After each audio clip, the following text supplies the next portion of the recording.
अड़ी सराव सनम को धन्यवाद सानते अड़ी जोहार और शांति राज्य मिनिस्टर तरफ खना पे सनम को गे अड़ी साराव और नेवता पे तेहना विशेष नवा ईश्वर ज्ञान एवं बुद्धि मानवी समाज रे एवं मानवी परिवार लगिते लगती कान अक्तो रे अब दिला बन नेला तेहन विशेष कते तेहना विषय वस्तु बा तेहना विशेष शांति राज्य मिनिस्ट्री यूट्यूब चैनल तरफ खना आपे सनम को अंति आपे कनाय तेहना विशेष इस बाक्को तेहना बाक्को हुयुग कना आया बाबा पाप ते गिद्र को नासाब कना बा विनष्ट कना को तेहन नवा विषय को बन नेला ईश्वर धर्म पुथी खना जे आया बाबा पाप गिद्र को जीवन रे हिजु कना अभिशाप और विनष्टता देला बन नेला बांग बिलम गते आदि पुस्तक धर्म बाइबल पुथी खना आदि पुस्तक 38 अध्याय विषय बन आलोचना तेहन ना विषय आलोचना ना विशेष लगती कना तो आया बाबा चलका को कर्म या चलका को कुड़ या चलका को आदि चली लेखान गिद्र को आशीर्वाद हिजुआ और बांखान चलका को आदि चली दराइते गिद्र को जीवन रे अभिशाप बा पाप अनगोना तो तेहना को विषय नहीं करी अब विशेष आलोचना ना विषय कना तो धर्म बाइबल पुथी कना बाइबल हुयुग कना पवित्र धर्म पुथी ना पवित्र शास्त्र उल्लेख अकन बा ना पवित्र शास्त्र खदा अकन प्रत्येक वाक्य द पवित्र सत्य एवं सिद्ध गया और प्रत्येक पवित्रता दराइते नवा धर्म बाइबल पुथी रे नवा ओला कना जाके अब तेहन नवा को पतियो बाइबल धर्म पुथी रे लई इन्या बाक्को बा ईश्वर खुद लई इन्या धर्म पुथी बाइबल रे रेना बाक्को को पतियो आय परित्रण ᱧᱟᱢᱟᱭ ओके बाय पतियोआ उन्हें अभिशाप ᱧᱟᱢᱟᱭ तो तेहन दराबन नवा लगी ते अब तेहन ना बाइबल खना ईश्वर आशीर्वाद दिजुना का वाक्य एवं व्यवस्था नियम नीति दराइते मन में सुख शांति सुलुक निरय जीवन जापन को और ना ईश्वर धर्म पुथना विचार बा दंड शास्ति दराइते मानवी तेहन नासा एवं विनष्ट अकत तेहन देला बना बन बांग बिलम गते बन विशेष विषय वस्तु ते बन तलामा तेहना ईश्वर वाक्य अब लगिते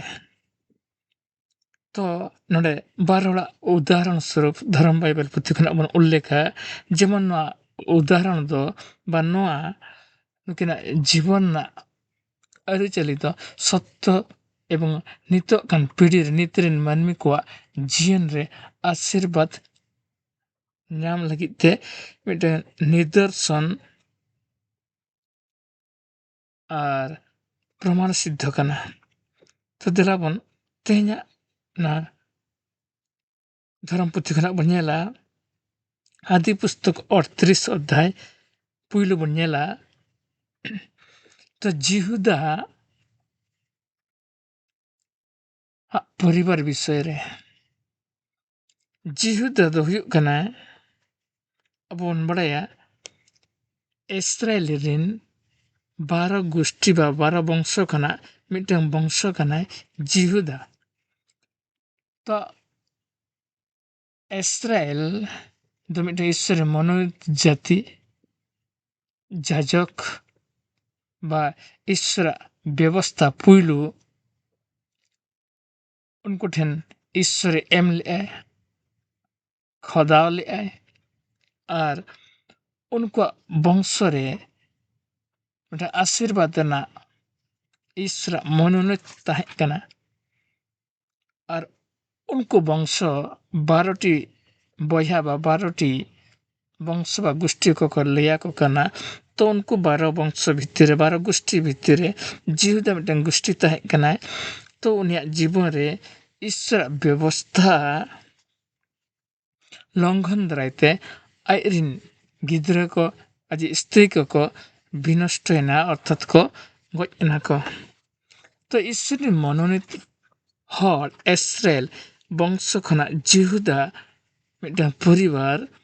बा मिटन गोष्ठी उनिया जीवन रे आइरिन बारिया गिद्रा किन गजना आज स्त्री गजना नो विषय विशेष आबोना जीवन रना आबोना संसार ना नो ईश्वर बाक्को लगती के न बढ़ाए लगिते तो ना सत्य केवल उनको ना ईश्वर वाक्य केवल उनको लगित दबांगा सना मानवी को परिवार लगिते मानवी को घरंज लगिते ना आशीर्वाद जनक वाक्य कना तो दिलावन तेहन आदि पुस्तक 38 अध्याय अब 7 पद पुइलु बन्याला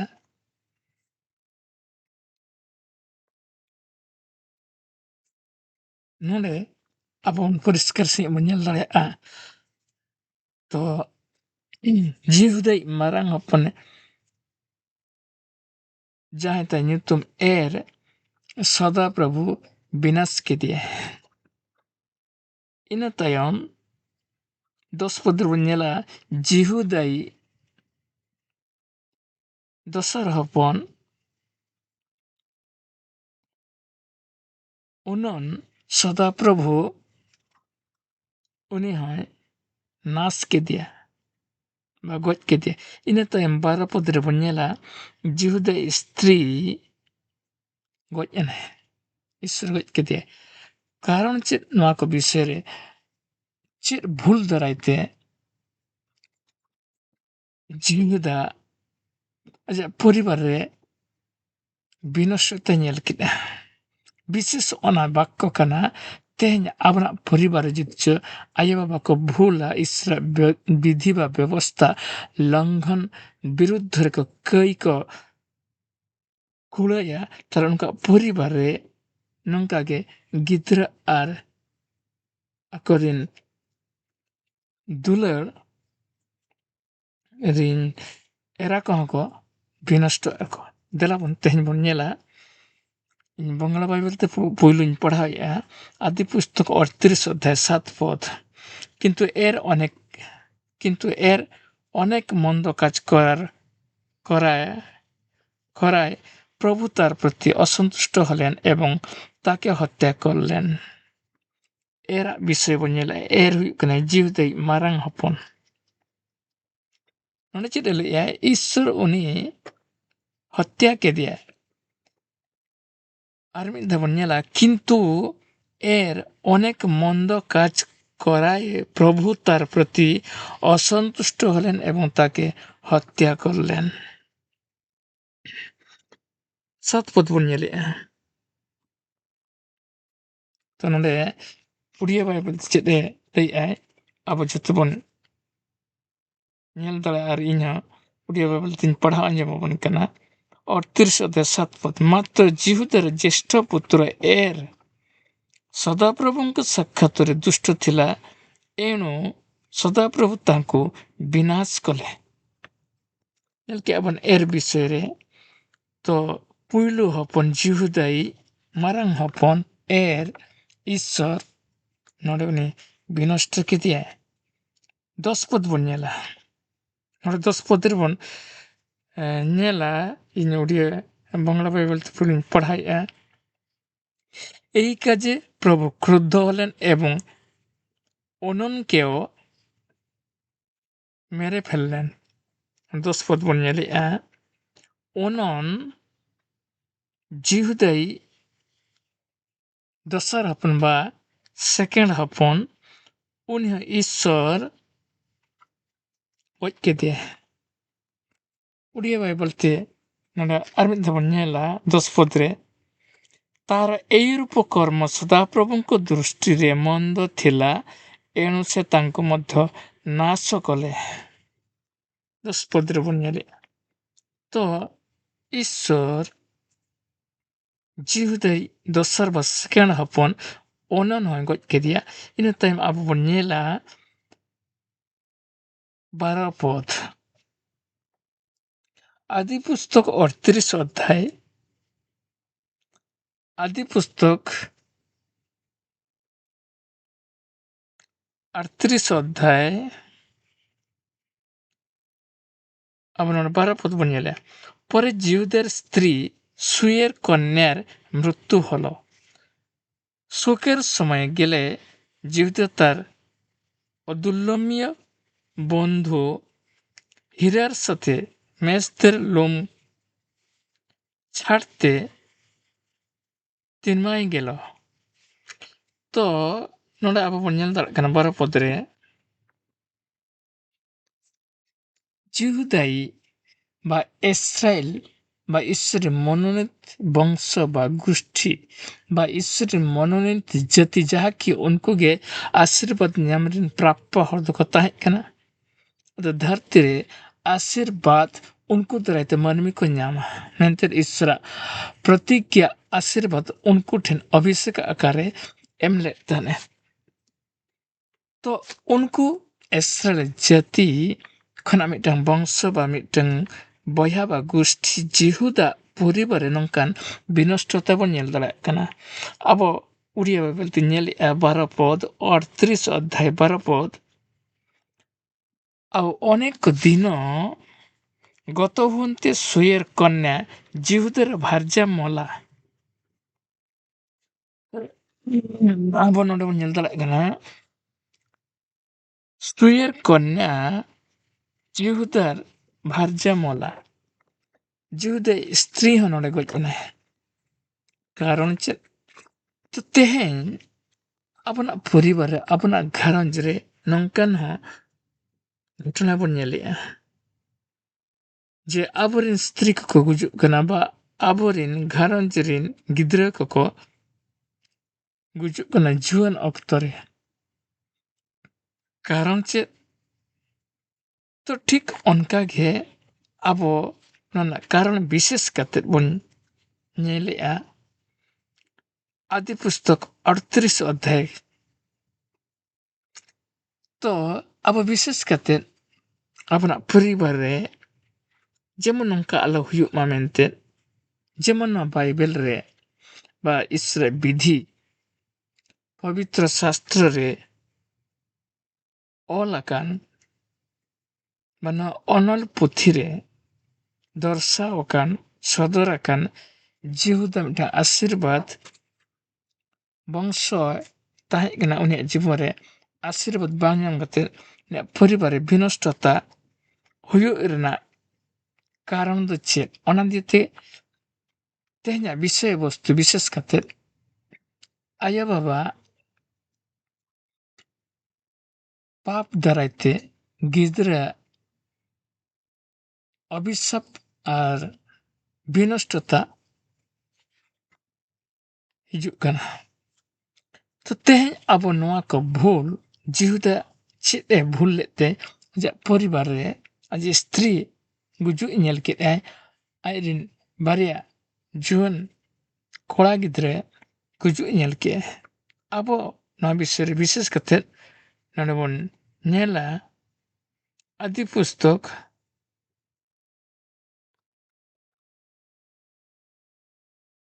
38 अध्याय 1 पद उड़िया बाइबल तीन पढ़ाइया सेई समय रे जिहुदा आपना भातृगुण निकटरू अदुल्लम्य हीरा नामक जने लोक निकट को गले तो नोडे पॉइंट नंबर 1 रे पुइलो भूल जिहुदा जीवन रे आबोबन ᱱᱚᱰᱮ ᱵᱚᱱ ᱧᱮᱞᱮᱜᱼᱟ 38 অধ্যায় আদি পুস্তক 38 অধ্যায় এক পদ বাংলা বাইবেল থেকে পড়াইয়া সেই সময় জিহুদা তার ভাইদের ছেড়ে হীরা নামে একটি লোকের সঙ্গে বাস করতে গেল। হীরা ছিলেন অদুল্যমীয় শহরের লোক। তো পৈল ভুল জিহুদা অর্থাৎ আইরিন বংশ বা আইরিन बयहा को सालाए फाराकेनाय बा जुदायनाय आर साहायना उनको ठिनखाना पयलो भूल रेना कारण तो नोआ कना इस्राएल हर दो मिटा आशीर्वाद ऋण हर कना को ईश्वर प्रतिज्ञा आर मनोनीत उनको ठिन ताहे कना ईश्वर हर दो केवल इस्राएल को ताहे कना ईश्वरीन अभिषेक्त हर कना को आर उनको का को लया उनका गे ईश्वरे कमी है मेंटेन ईश्वर प्रतिज्ञा उनको सरा ताहे कना आर ईश्वर उनको दराइते धरती अवशिष्ट मानवी को आशीर्वाद एमा को मेंटेन नारे पुइलु उनको ईश्वर को मनोनीत एवं अभिषेक को आशीर्वाद केवल प्रतिज्ञा केवल धार्मिकता केवल उनको इस्राएल हर को गे पुइलु चालात को तहन और उनको के पुइलु धर्म ना सत्य पवित्रता अनल रेना बेवरा उनको के एमा कथन पुइलु ओना दराइते उनको जेमन बुद्धि ज्ञान को न्यामा ओना दराइते शांति अनुग्रह को न्यामा ओना दराइते आको परिवार रेना वृद्धि बा अनुग्रह बा सुस्थता को न्यामा ओना लगिते पुइलु उनको ठेने ईश्वरा अनुग्रह चाले तन किंतु नचित भूल की है जिहुदा या आयरिन बया को बा पवित्र जाति को बा पवित्र हर को आयरिन बया 12 गोष्ठी जहाँ की ईश्वर पवित्र आर उनको पवित्र मंत्र गुण को पवित्र मंत्र उनको अभिषेक लेट को उनको छड़ा कते जिहुदा मिटंग एटा वंश ठेने चलान जहाँ की ईश्वर अकय वंश के घृणा कय बा बेजतीय परिवर्ते चलाए ना नहकना पुइलो भूल अर्थात ईश्वर आशीर्वाद खना उनी चुड़र नाय बा छड़ाए नाय आजा पुइलो भूल रेना कारण कना नोडे अब बन नेल दाड़े कना 38 अध्याय 1 पद रे सही समय रे जिहुदा अपन भातृगण निकटरू अदुल्लमीय हीरा नामक जने लोक निकट को गले तो पुइलो ईश्वर धर्म उनी धर्मच्युत घटाओ के बा धर्म ईश्वरा उनी लेवल लटम के रहे अर्थात पवित्र गोष्ठी बगीटवा का पवित्र आशीर्वाद अकोठेन ईश्वर एम के आयरिन इस्राएल जाति बा आयरिन वंश बयाठेन उनको ओना खना छड़ावे ना पुइलु भूल और द्वितीय भूल बन नेलिया अब नोडे ईश्वर व्यवस्था लंघन के आहे अब नोआ पॉइंट नंबर 2 रे पॉइंट नंबर 2 रे जिहुदा द्वितीय भूल बन नेलिया अब आदि पुस्तक 38 अध्याय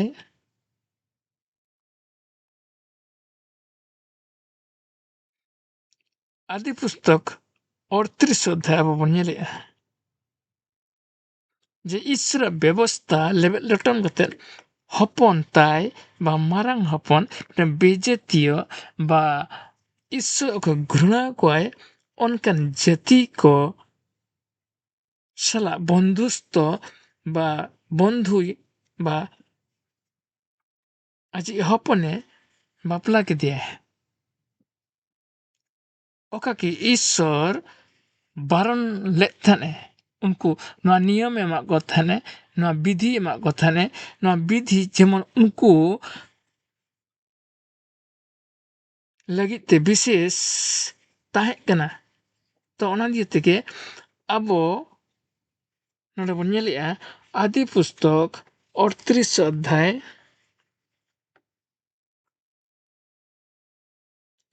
6 पद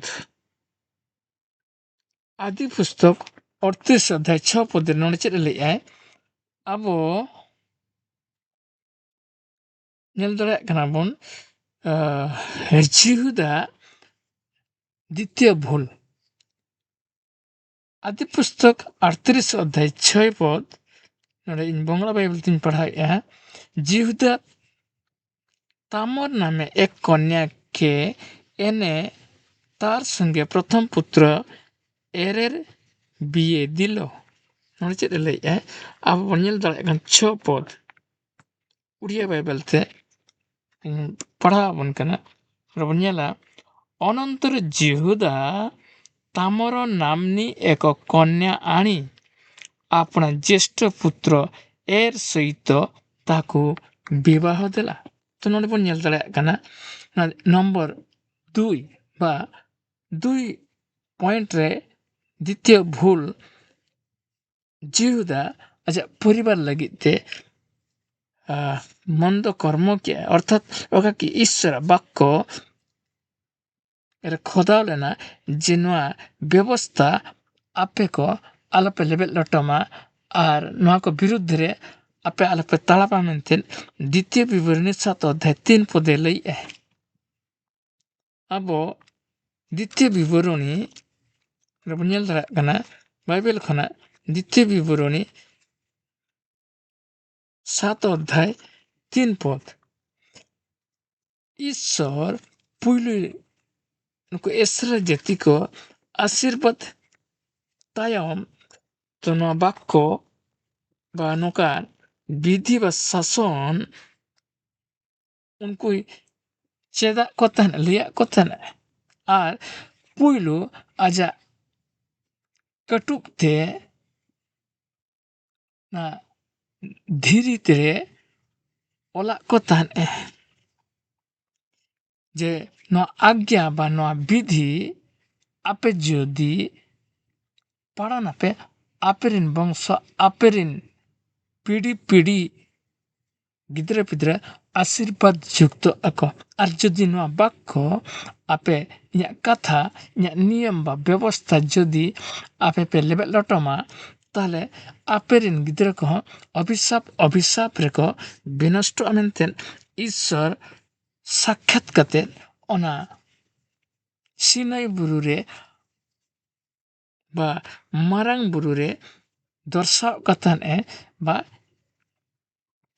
कोला कथन अब नितो नेलाबन द्वितीय विवरणी 7 अध्याय 3 पदरे नवा नियम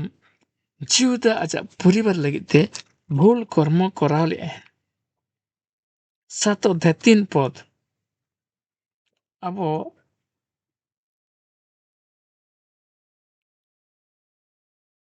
द्वितीय विवरणी अब द्वितीय विवरणी 7 अध्याय 3 पद रेना बाक्य और नवा बाक्य नोडे ओला कना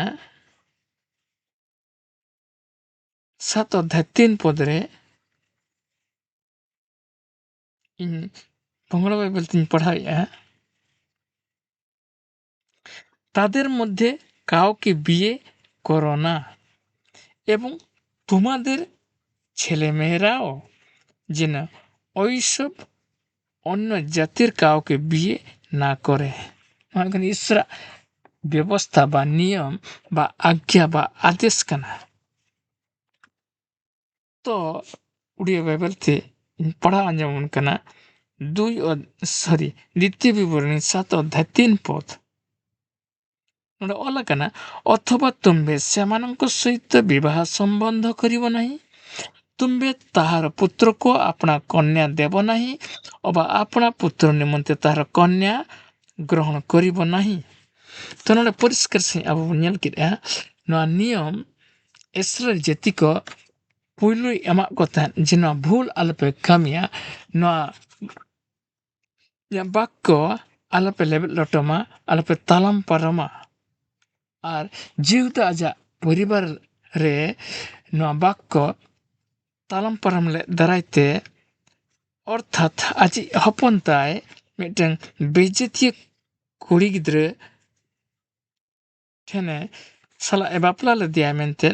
ᱟᱵᱚ ᱱᱚᱰᱮ ᱵᱚᱱ ᱧᱮᱞᱮᱜᱼᱟ ᱵᱚᱱ 12 ᱯᱚᱫ ᱨᱮ 38 অধ্যায় आदि पुस्तक 38 অধ্যায় 12 পদ রে ᱚᱸᱰᱮ ᱪᱮᱫ ᱮ ᱞᱟᱹᱭᱮᱜᱼᱟ?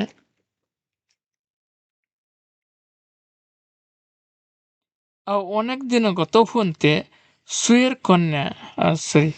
নড়ে আবো বন ᱧᱮᱞᱮᱜᱼᱟ আচ্ছা 38 অধ্যায় আবো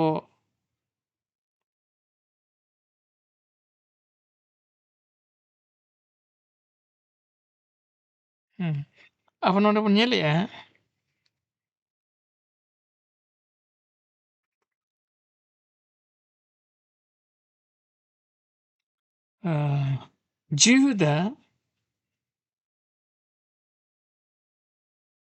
জিহুদা আজি মারাং হপন বা এর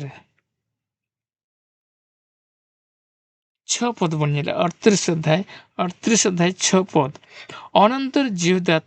তামর নামনে ଜିହୁଦା ତାମର ନାମ୍ନୀ ଏକ କନ୍ୟା ଆଣି ଆପଣା ଜ୍ୟେଷ୍ଠ ପୁତ୍ର ଏର ସହିତ ତାକୁ ବିବାହ ଦେଲା। ତ ଆଜି ମାରାଙ୍ଗ ହପନ ବିଜେତୀୟ କୁᱲି ᱜᱤᱫᱽᱨᱟᱹ ᱥᱟᱞᱟᱜ ᱮ ᱵᱟᱯᱞᱟ ᱵᱟ ᱵᱚᱱᱫᱷᱩᱛᱛᱚ ᱛᱚᱞ ᱞᱮᱫ ᱛᱟᱦᱮᱸᱫ ᱚᱱᱟ ᱫᱟᱨᱟᱭᱛᱮ ᱤᱥᱥᱚᱨᱟᱜ ᱯᱩᱭᱞᱩ ᱟজ্ঞᱟ ᱩᱱᱤᱭᱟᱜ ᱡᱤᱵᱚᱱ ᱨᱮ ᱵᱷᱩᱞ ᱛᱟᱦᱮᱸ ᱠᱟᱱᱟ, ᱡᱟᱦᱟᱸ ᱯᱷଳରେ ᱠᱤ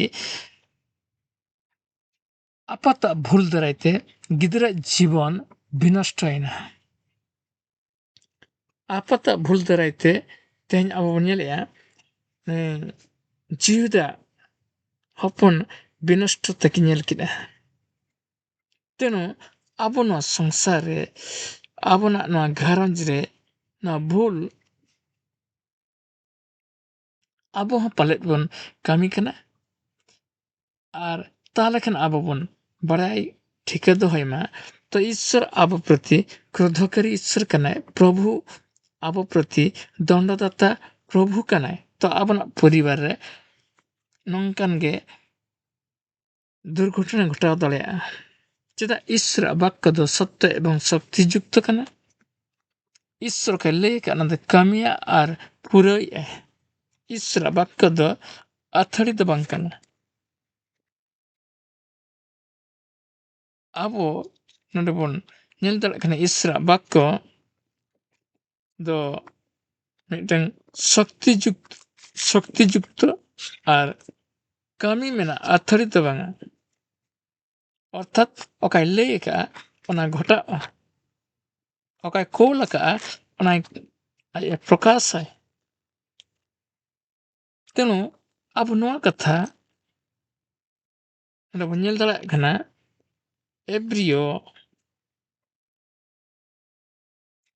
एवरी पुस्तक नूतन नियम एवरी पुस्तक 4 অধ্যায় 12 পদ রে चेद ए लई ईश्वर बाक्य दो ना पवित्र शास्त्र कथा दो खाली लई सुमुंग दो बांगा ऑल सुमुंग दो बांगा तो नोन मिटे शक्ति बा नोन मिटें कमी मेना एवरी पुस्तक 4 অধ্যায় 12 পদ नोडे बन ñेलेआ कारण ईश्वर का बाक्य जीवंत और कार्य साधक ईश्वर बाक्य दो चेद कना आबो नोडे बन ñेलेआ ईश्वर बाक्य दो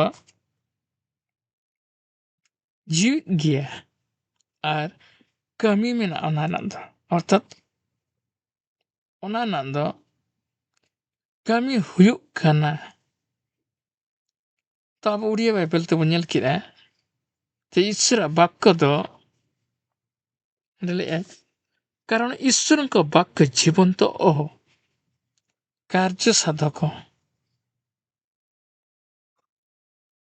तो ᱟᱵᱚ ᱱᱚᱣᱟ ᱠᱟᱛᱷᱟ ᱵᱟᱲᱟᱭ ᱦᱩᱭᱩᱜ ᱛᱟᱵᱚᱱᱟ ᱡᱮ ᱤᱥᱨᱟᱜ ᱵᱟᱠᱠᱚ ᱫᱚ ᱟᱹᱛᱷᱟᱹᱲᱤ ᱫᱚ ᱵᱟᱝ ᱠᱟᱱᱟ, ᱵᱟ ᱤᱥᱨᱟᱜ ᱵᱟᱠᱠᱚ ᱫᱚ ᱠᱮᱵᱚᱞ ᱫᱷᱚᱨᱚᱢ ᱯᱩᱛᱷᱤ ᱢᱮᱱᱛᱮ ᱫᱚ ᱠᱟᱹᱦᱱᱤ ᱠᱩᱫᱩᱢ ᱫᱚ ᱵᱟᱝ ᱠᱟᱱᱟ᱾ ᱛᱚ ᱱᱚᱣᱟ ᱵᱷᱤᱛᱨᱤ ᱢᱤᱫᱴᱟᱝ ᱥᱚᱛ‍යता ᱢᱮᱱᱟᱜᱼᱟ, ᱱᱚᱣᱟ ᱵᱷᱤᱛᱨᱤ ᱢᱤᱫᱴᱟᱝ ᱟᱵᱚᱱᱟᱜ ᱟᱥᱤᱨᱵᱟᱫ ᱮᱵᱚᱝ ᱚᱵᱷᱤᱥᱟᱯ ᱵᱤᱥᱚᱭ ᱠᱚ ᱩᱞᱞᱮᱠᱷ ᱢᱮᱱᱟᱜᱼᱟ᱾ ᱛᱮଣᱩ ᱟᱵᱚ ᱛᱮᱦᱮᱧ ᱱᱚᱣᱟ ᱠᱟᱛᱷᱟ ᱵᱟᱲᱟᱭ ᱨᱮᱱᱟᱜ ᱞᱟᱹᱠᱛᱤ ᱠᱟᱱ ᱛᱟᱵᱚᱱᱟ᱾ ᱤᱧ ᱵᱚᱝᱜᱽᱞᱟ ᱵᱟᱭᱵᱮᱞ ᱛᱮ ᱟᱨ ᱢᱤᱫ ᱫᱷᱟᱣᱤᱧ ᱯᱟᱲᱦᱟᱣᱮᱫᱼᱟ ᱚᱱᱟ ᱵᱟᱠᱠᱚ,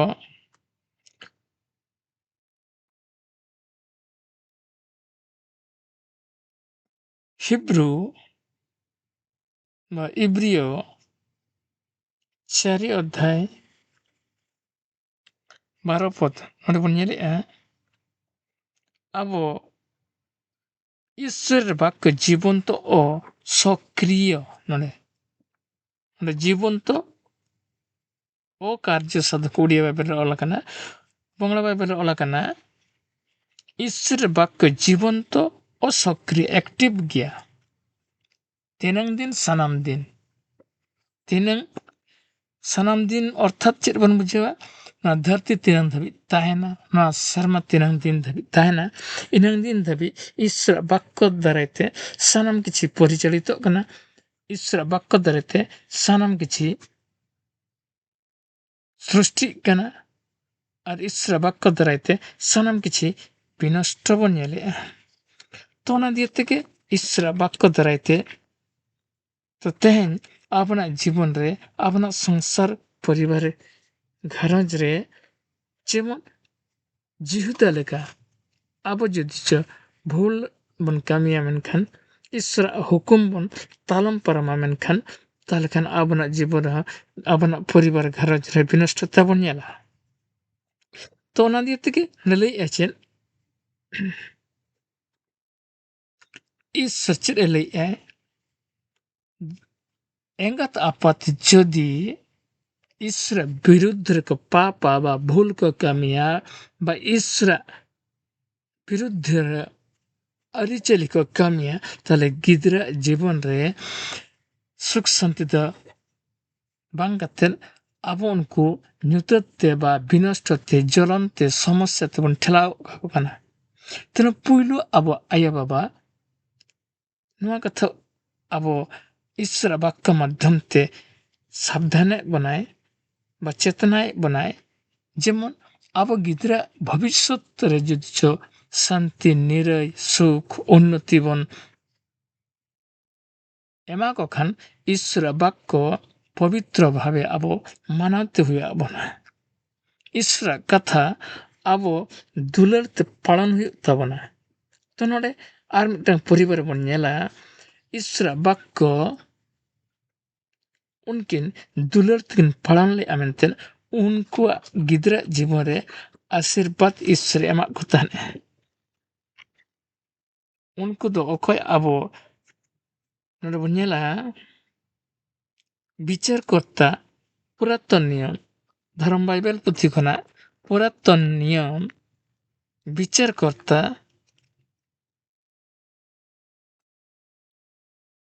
13 অধ্যায়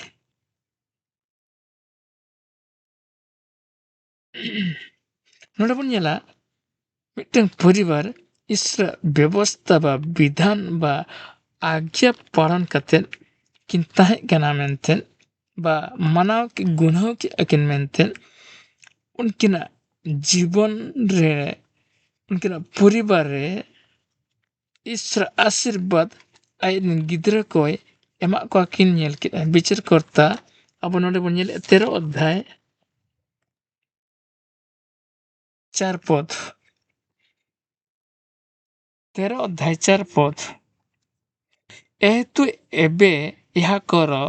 और तुम्बे सावधान हो द्राक्षारस की मद्यपान करो नहीं ओ कौन से असुचि द्रव्य भोजन करो नहीं। ᱱᱚᱣᱟ ᱠᱟᱛᱷᱟ ᱚᱠᱚᱭ ᱞᱟᱹᱭᱮᱜᱼᱟ? ᱚᱠᱚᱭ ᱞᱟᱹᱭᱟᱠᱤᱱ ᱠᱟᱱᱟ? ᱢᱤᱫᱴᱟᱝ ᱤᱥᱥᱚᱨᱤ ᱫᱩᱛᱚ ᱤᱥᱥᱚᱨ ᱵᱷᱮᱡᱟ ᱠᱟᱛᱮᱫ उनकिन आयो बाबा बा उनकिन परिवार रिन मेन लीडर स्वामी स्त्री उनकिन नितुम हुई कना मानोहो और आज स्त्री ईश्वर नवा कथा लय किन कना ईश्वर दूतो हेज कते नवा आज्ञा लय किना चेद लय किना जे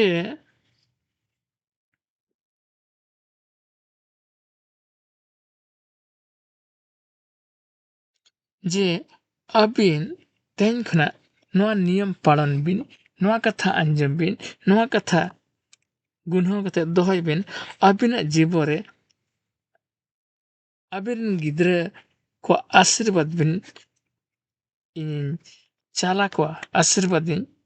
एमा को नोडे चेद लय अर्थात मानु हो और आज स्त्री दो बंध्या किन ताहे कना अर्थात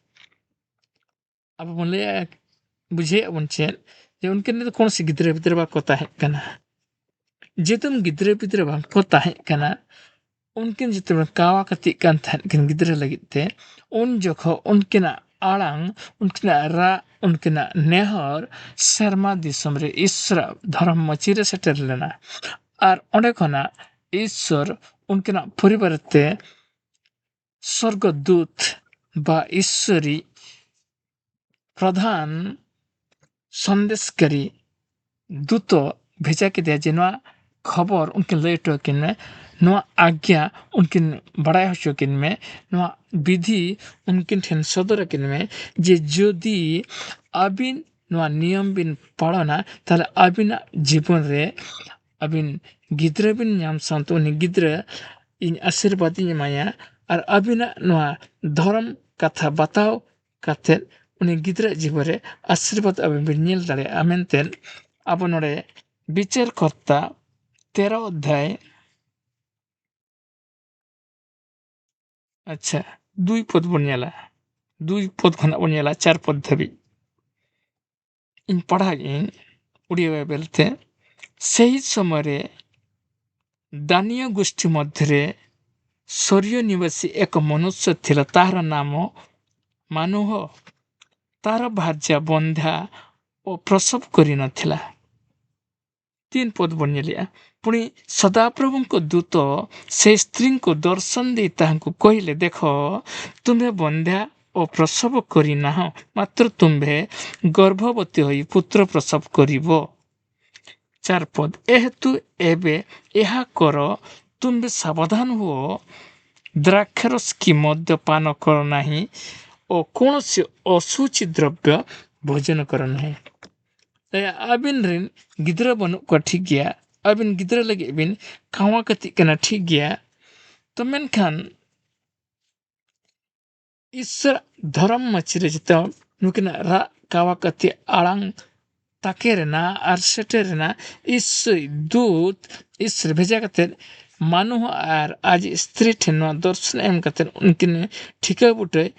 कन्फर्म किना जे ईश्वर ठेन अकिना रा बा नेहर बा प्रार्थना अनुरोध सेटर कना मेनते और ईश्वर होते ईश्वर आशीर्वाद हिजू लगिते बा ईश्वर अनुग्रह उनके नाम लगिते दूतो भेजा कते उनकिन खबर लिया किना जे अबिन जदि नवा कथा तेहन खना बिन अंजमा बिन पढ़ना बिन बा पतियो दोहया बिन ताला अबिना जीवरे गिद्रे बिन नेल साउते उनि गिद्रे आशीर्वाद बिन नेल तया जा पड़े कि इना शर्मा खना आशीर्वाद उनि न्यामाय और अबिन ओना बिन नेला नोडे अबो पंगड़ा बेलते कटी बनियाला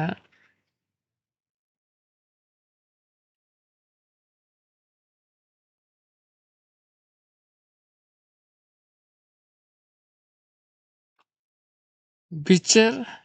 কর্তা বা বিচারক চরিত 13 অধ্যায় তো ᱟᱵᱚ 2 ᱯᱚᱫ ᱠᱷᱚᱱᱟᱜ ᱵᱚᱱ ᱧᱮᱞᱮᱜᱼᱟ সরাজ শহরে মানোহ নামে একজন লোক ছিল সে ছিল দান পরিবার গোষ্ঠীর লোক মানোহর স্ত্রী ছিল নিঃসন্তান 3 পদ একদিন প্রভুর এক দূত তার স্ত্রীর কাছে দেখা দিয়ে বলল তুমি বন্ধ্যা হয়ে রয়েছ কিন্তু তুমি গর্ভবতী হবে তোমার সন্তান হবে 4 পদ বন ñele'a দ্রাক্ষারস বা কোনো কড়া পানীয় পান করো না অসুচি কোনো খাদ্য খাবে না মানে বিশেষ ঈশ্বর आज्ञा ले जुदि अबिन नोआ नियम बिन पढ़ाना अबिन जुदि नोआ व्यवस्था बिन दोहया ताहले खान अबिना जीवन रे गिद्रा बिन ᱧᱟᱢᱮᱭᱟ ᱟᱨ ᱩᱱᱤ ᱜᱤᱫᱽᱨᱟᱹ ᱟᱥᱤᱨᱵᱟᱫ ᱦᱚᱸᱵᱤᱱ ᱧᱮᱞ ᱛᱟᱭᱟ ᱤᱧ ᱡᱟᱦᱟᱸᱠᱤ आशीर्वाद रे आशीर्वाद जुक्त ᱤᱧ ᱚᱱᱟᱛᱮ ᱱᱚᱰᱮ ᱪᱮᱫ ᱞᱟᱹᱭᱟ अबिन ᱱᱚᱣᱟ कंडीशन ᱱᱚᱣᱟ व्यवस्था बा ᱱᱚᱣᱟ नियम अबिन जेतेबेले बिन पढ़ाना चेद जे उड़िया बाइबल रे जेरकम लैया अब ñel किया 4 पद रे द्राक्षारस की मद्यपान करो नहीं द्राक्षारस बा मद्य बा पौरा आलपिन ᱧᱩᱭᱟ ও অসুচি দ্রব্য ভোজন করা নাই আর অসুচি অপবিত্র জিনিস আবিন আলাবিন জমা অসুচি আর অপবিত্র জিনিস তো চে যাহা কি খাদ্য ওকা খাদ্য তো অসুচি বা অপবিত্র মেনতে তো তেন ᱟᱵᱚ ᱫᱟᱨᱟᱭ ᱠᱟᱱ ᱫᱤᱱ ᱨᱮ অসুচি জিনিস আর অপবিত্র জমাᱜ ᱧᱩᱣᱟᱜ ᱫᱚ ᱪᱮᱫ ᱠᱟᱱᱟ ᱢᱮᱱᱛᱮ ᱤᱥᱥᱚᱨ ᱩᱫᱩᱜᱮᱜᱼᱟᱭ ᱛᱚ ᱚᱱᱟ ᱟᱜᱟᱢী ᱫᱤᱱ ᱨᱮ ᱱᱚᱣᱟ ᱥᱟᱱᱛᱤᱨᱟᱡᱟ ᱢᱤᱱᱤᱥᱴᱨᱤ ᱛᱚᱨᱚᱯ ᱠᱷᱚᱱᱟᱜ ᱟᱵᱚ ᱵᱚᱱ ᱧᱟᱢ ᱫᱟᱲᱮᱭᱟᱜᱼᱟ ᱛᱚ ᱚᱱᱟ ᱞᱟᱹᱜᱤᱫ ᱛᱮ ᱱᱚᱣᱟ ᱪᱮᱱᱮᱞ বিশেষ সাবস্ক্রাইব দᱚᱦᱚᱭ ᱢᱟᱵᱚᱱ ᱟᱨ বিশেষ ᱠᱟᱛᱮ শেয়ার কমেন্ট লাইক ᱠᱟᱛᱮ ᱵᱚᱱ ᱱᱚᱣᱟ ᱪᱮᱱᱮᱞ ᱵᱚᱱ ᱥᱟᱯᱳᱨᱴ ᱫᱚᱦᱚᱭ ᱢᱟ ᱟᱨ ᱱᱚᱣᱟ ᱪᱮᱱᱮᱞ ᱥᱟᱶᱛᱮ ᱟᱵᱚ ᱵᱚᱱ ᱛᱟᱦᱮᱱ ᱢᱟ ᱡᱟᱦᱟᱸ ᱫᱟᱨᱟᱭ ᱠᱟᱱ ᱫᱤᱱ ᱨᱮ ᱤᱥᱥᱚᱨᱟᱜ ᱟᱥᱤᱨᱵᱟᱫ ᱟᱵᱚᱱᱟᱜ ᱜᱷᱟᱨᱚᱸᱡᱽ ᱨᱮ ᱚᱠᱟ ᱞᱮᱠᱟ ᱨᱮᱵᱚᱱ ᱧᱟᱢ ᱫᱟᱲᱮᱭᱟᱜᱼᱟ ᱪᱮᱫ ᱠᱟᱛᱮ ᱵᱚᱱ ᱧᱟᱢ ᱫᱟᱲᱮᱭᱟᱜᱼᱟ ᱱᱚᱣᱟ ᱫᱤᱥᱟᱹ ᱦᱟᱨᱟ ᱱᱚᱣᱟ ᱥᱤᱠᱷᱱᱟᱹᱛ ᱵᱟ ᱱᱚᱣᱟ ᱠᱟᱛᱷᱟ ᱟᱵᱚ ᱵᱚᱱ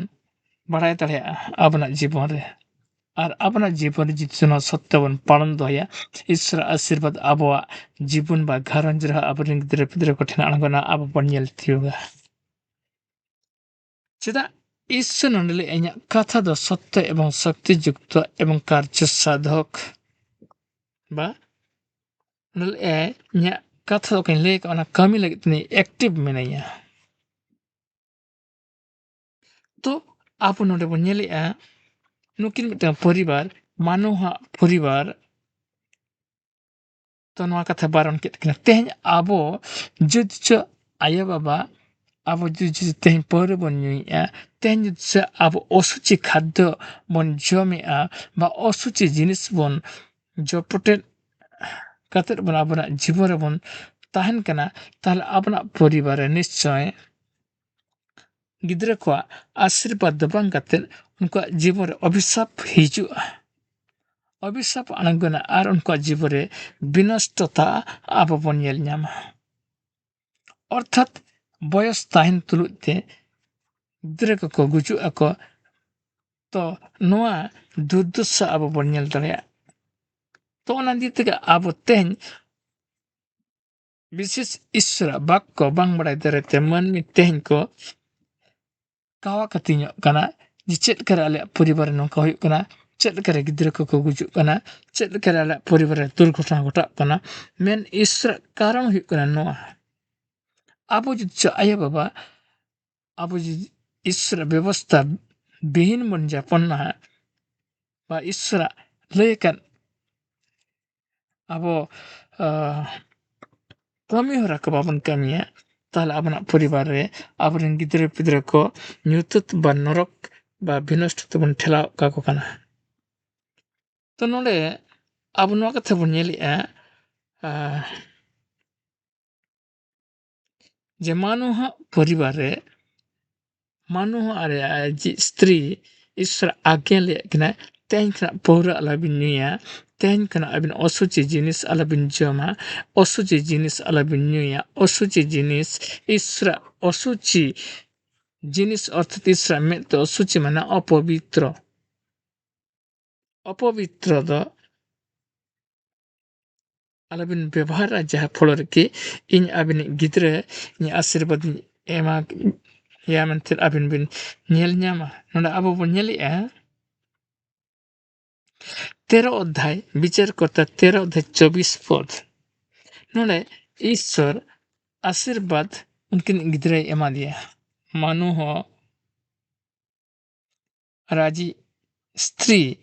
ᱦᱚᱛᱮᱡ ᱛᱮ ᱚᱠᱚᱭ ᱜᱤᱫᱽᱨᱟᱹ ᱡᱚᱱᱢᱚᱭᱮᱱᱟᱭ ᱵᱟ ᱤᱥᱥᱚᱨᱤᱡ ᱫᱩᱛ ᱫᱟᱨᱟᱭ ᱛᱮ ᱚᱱᱟ ᱟᱥᱤᱨᱵᱟᱫᱽ ᱤᱥᱥᱚᱨ ᱪᱟᱞᱟᱫ ᱠᱤᱱᱟᱭ ᱟᱨ ᱜᱤᱫᱽᱨᱟᱹ ᱠᱤᱱ ᱧᱮᱞ ᱠᱮᱫᱮᱭᱟ ᱟᱹᱠᱤᱱᱟᱜ ᱯᱚᱨᱤᱵᱟᱨ ᱨᱮ ᱟᱨ ᱩᱱᱤ ᱜᱤᱫᱽᱨᱟᱹ ᱱᱚᱰᱮ ᱟᱵᱚ ᱵᱚᱱ ᱧᱮᱞᱮ ᱠᱟᱱᱟ ᱤᱥᱥᱚᱨ ᱟᱥᱤᱨᱵᱟᱫᱽ ᱮᱢᱟ ᱫᱮᱭᱟᱭ। 13 অধ্যায় 24 পদ। 13 অধ্যায় 24 পদ ᱟᱵᱚ ᱡᱩᱫᱤ ᱥᱩᱨ ᱨᱮ ᱟᱵᱚ ᱵᱟᱭᱵᱮᱞ ᱢᱮᱱᱟᱜ ᱠᱷᱟᱱ ᱫᱚ ᱟᱵᱚ ᱚᱴᱟᱜ ᱠᱟᱛᱮ ᱵᱚᱱ ᱧᱮᱞᱟ ᱡᱮ 13 অধ্যায় 24 পদ ᱨᱮ ᱱᱚᱣᱟ ᱤᱥᱥᱚᱨᱟᱜ ᱵᱟক্য ᱪᱮᱫ ᱠᱟᱱᱟ ᱟᱨ ᱩᱱᱤ ᱜᱤᱫᱽᱨᱟᱹ ᱟᱥᱤᱨᱵᱟᱫᱽ ᱮᱢᱟ ᱫᱮᱭᱟ ᱢᱮᱱᱛᱮ। বিচারক চরিত 13 অধ্যায় 24 পদ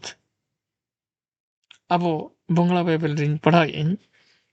তারপর তার একটি সন্তান হলো, সে তার নাম দিল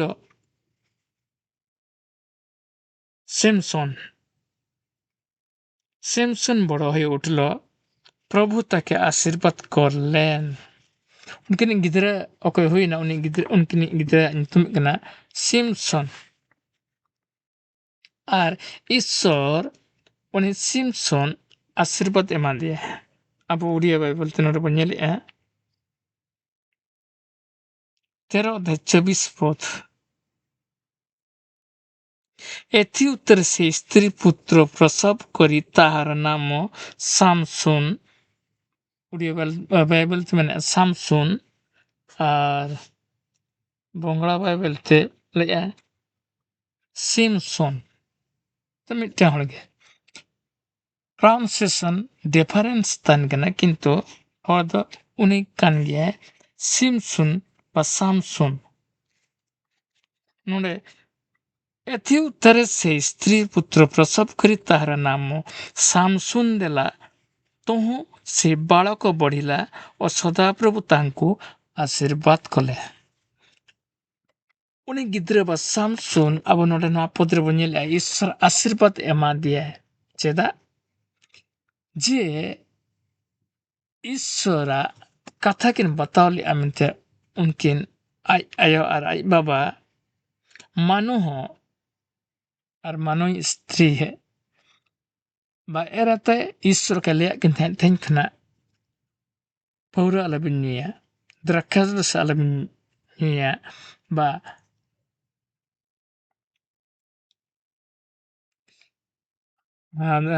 অসুচি জিনিস আলাবিন যেটা অপবিত্র জিনিস আলাবিন জমা মেনতে আর उनके जितलकिन बतावले नोआ कथा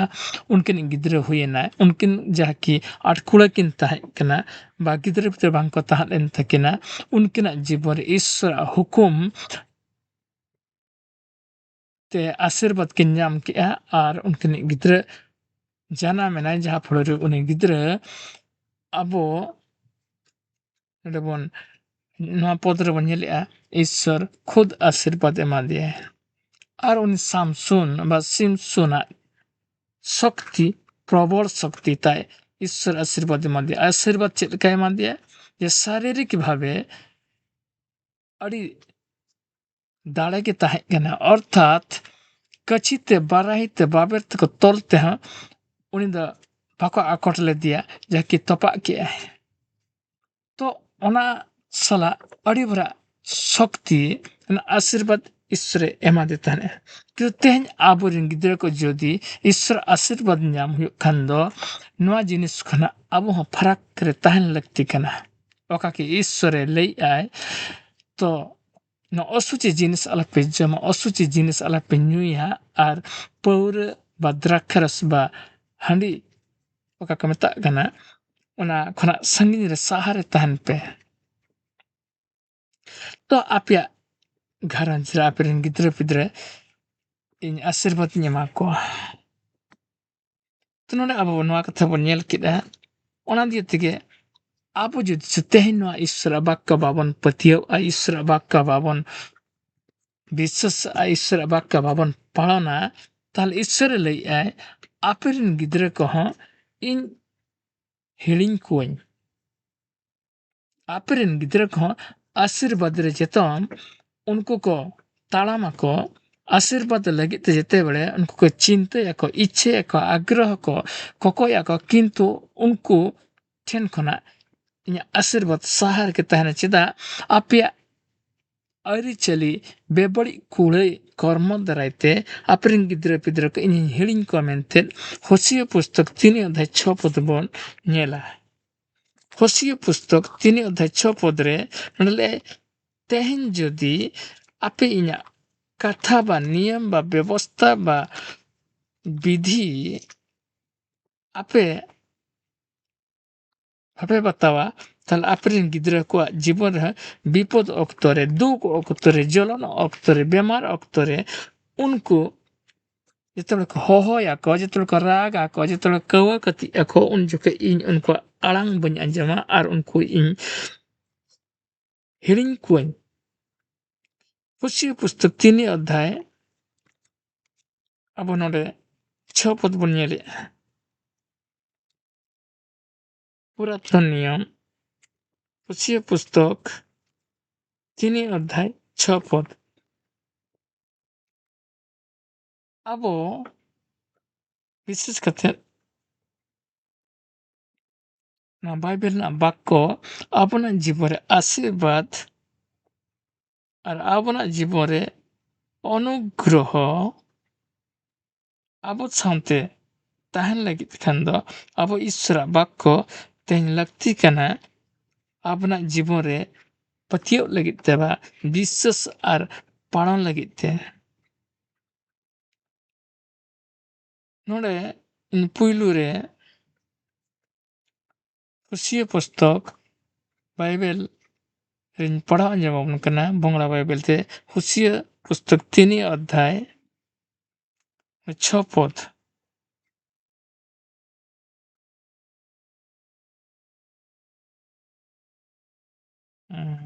बंगला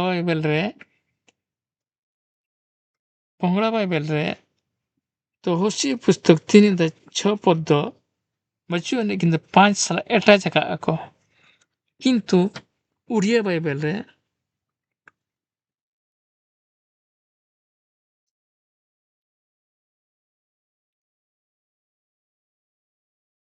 उड़िया बाइबल रे होसियो पुस्तक 3 अध्याय 6 पद नाम कना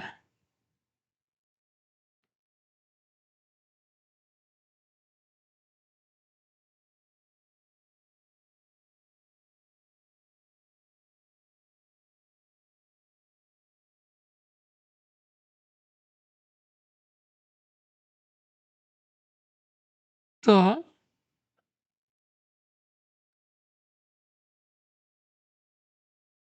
ठीक है ᱱᱚᱣᱟ ᱟᱨᱦᱚᱸ ᱟᱵᱚ ᱥᱟᱱᱟᱢ ᱛᱮᱵᱚᱱ ᱞᱟᱦᱟᱜᱼᱟ ᱡᱟᱦᱟᱸ ᱠᱤ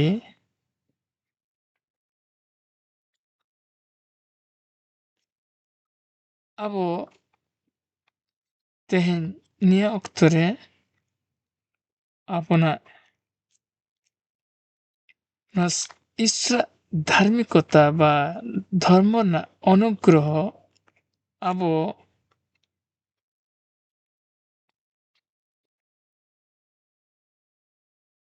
दिसैयाबोन आरबोन सॉरी